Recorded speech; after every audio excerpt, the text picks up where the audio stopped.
Bonjour bien-aimés, j'espère que vous passez une bonne journée. Alors aujourd'hui, je vais parler de ce que j'ai intitulé la science parfaite de Dieu.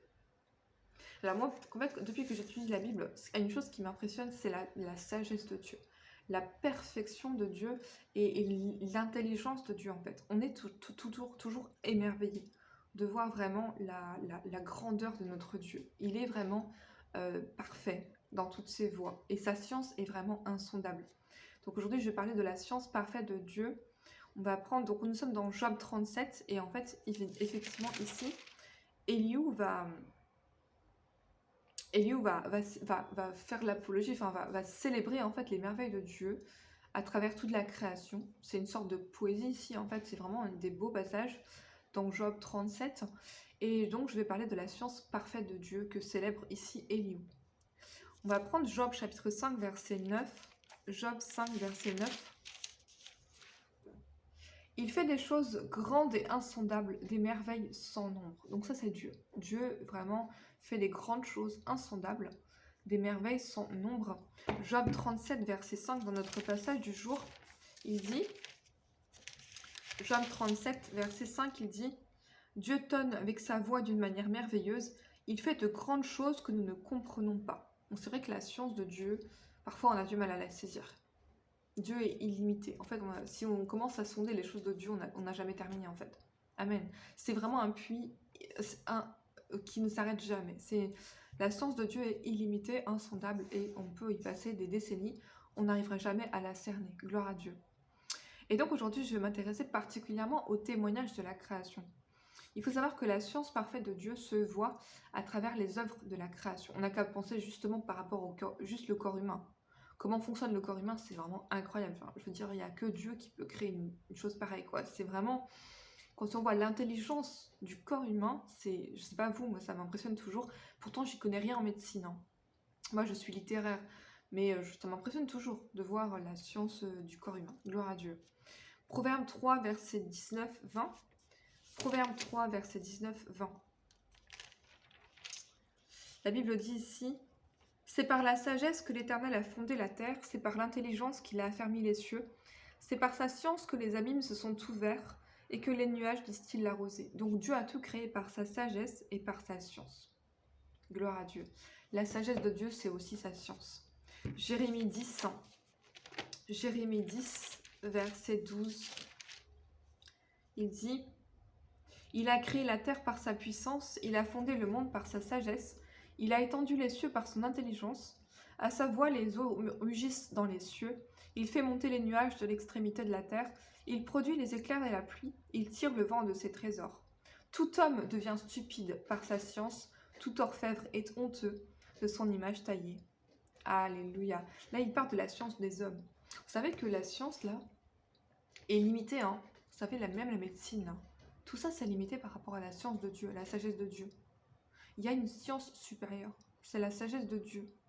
Amen. C'est pour ça que parfois, il y a des cas que la médecine ne peut pas traiter et que Dieu peut traiter. Et ça démontre en fait la supériorité de la sagesse de Dieu sur la sagesse humaine. Amen. Gloire à Dieu. Ça, c'est aussi parfois des gens se convertissent comme ça. C'est ce qu'on appelle des miracles. C'est-à-dire qu'en fait, c'est Dieu qui démontre la supériorité de sa science à lui et de sa sagesse. Amen. Gloire à Dieu. Ok, maintenant je vais parler aujourd'hui rapidement du témoignage de la création. Alors on parle de la science parfaite de Dieu, et en fait ça c'est il faut savoir que la création elle-même, donc là je parle plus simplement du corps humain, mais la nature, l'environnement, tout ce que vous voulez, tout ce qui a été créé par Dieu en fait est un témoignage en lui-même. C'est pour ça qu'il est absurde de dire il n'y a pas de Dieu. Parce que à ce moment-là, d'où vient tout ce qui a été créé? On a évidemment la théorie du Big Bang, je ne sais pas si vous connaissez cette théorie. C'est une théorie en fait comme quoi toute la création est venue ex nihilo, ça veut dire en fait tout est apparu avec un grand bang. Mais ça je vais rien dire là-dessus. Je préfère rien dire, gloire à Dieu.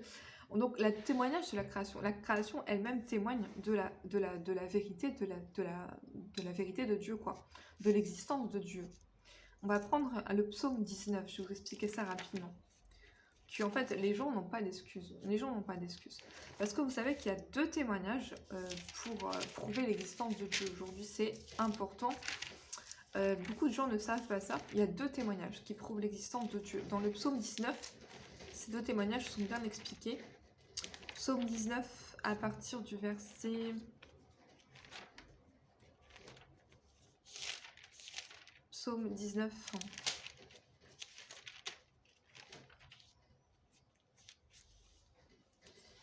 À partir du verset... Ok. À partir du verset 2, les cieux racontent la gloire de l'Éternel et l'étendue manifeste l'œuvre de ses mains. Vous voyez ce que la Bible dit ici? Les cieux racontent la gloire de Dieu. Ça veut dire que toute la création est un témoignage de la gloire de Dieu. Alléluia. En fait, dans le psaume 19, il explique qu'il y a deux témoignages. Premièrement, c'est la création qui témoigne de l'existence de Dieu. Et deuxièmement, c'est l'évangile. Quand on prêche l'évangile, eh bien, ça, évidemment, ça témoigne de l'existence de Dieu. Mais pour ceux qui n'ont jamais entendu l'évangile, rien que le fait qu'on voit la création, on voit la nature, on peut se demander, on peut se dire, il y a un Dieu, quoi. Et même moi, quand je ne croyais pas en Dieu, parce que je me suis convertie à l'âge de 22 ans, et bien, même avant, je croyais en fait en Dieu de manière, vous savez, comme on dit, je sais plus comment on dit ça, je crois qu'on dit déiste, ou je sais plus, quand ceux qui croient en Dieu mais qui pratiquent aucune religion, mais ils savent ils pensent qu'il y a un Dieu. Moi j'étais comme ça. Parce qu'en fait, on ne peut pas se dire ça vient de nulle part, enfin on ne peut pas se dire... Donc c'est évident que Dieu existe, c'est évident. Même les païens, au fond d'eux, ils savent que Dieu existe. Et je vais vous le prouver ici, dans Romains, et je vais m'arrêter là pour aujourd'hui. Romains chapitre 1. Donc c'est pour ça que les cieux célèbrent la gloire de Dieu. Donc création elle-même témoigne de l'existence de Dieu. Romains 1, et je m'arrête là pour aujourd'hui. Romains chapitre 1, verset... Ok. Verset 18. La colère de Dieu se révèle du ciel contre toute impiété et toute injustice des hommes qui retiennent injustement la vérité captive. Car ce qu'on peut connaître de Dieu est manifeste pour eux, Dieu le leur ayant fait connaître. En effet, les perfections invisibles de Dieu, sa puissance éternelle et sa divinité, se voient comme à l'œil nu depuis la création du monde quand on le considère dans ses ouvrages. Ils sont donc inexcusables. Donc en fait, la science parfaite de Dieu se voit à travers la création. Et là, ici, en fait, il dit que les païens n'ont pas d'excuses. Ceux qui disent Dieu n'existe pas et tout ça, ils n'ont pas d'excuses. Même s'ils n'ont jamais entendu l'évangile, eh bien, ils voient la création. Et la création témoigne de l'existence de Dieu. Gloire à Dieu.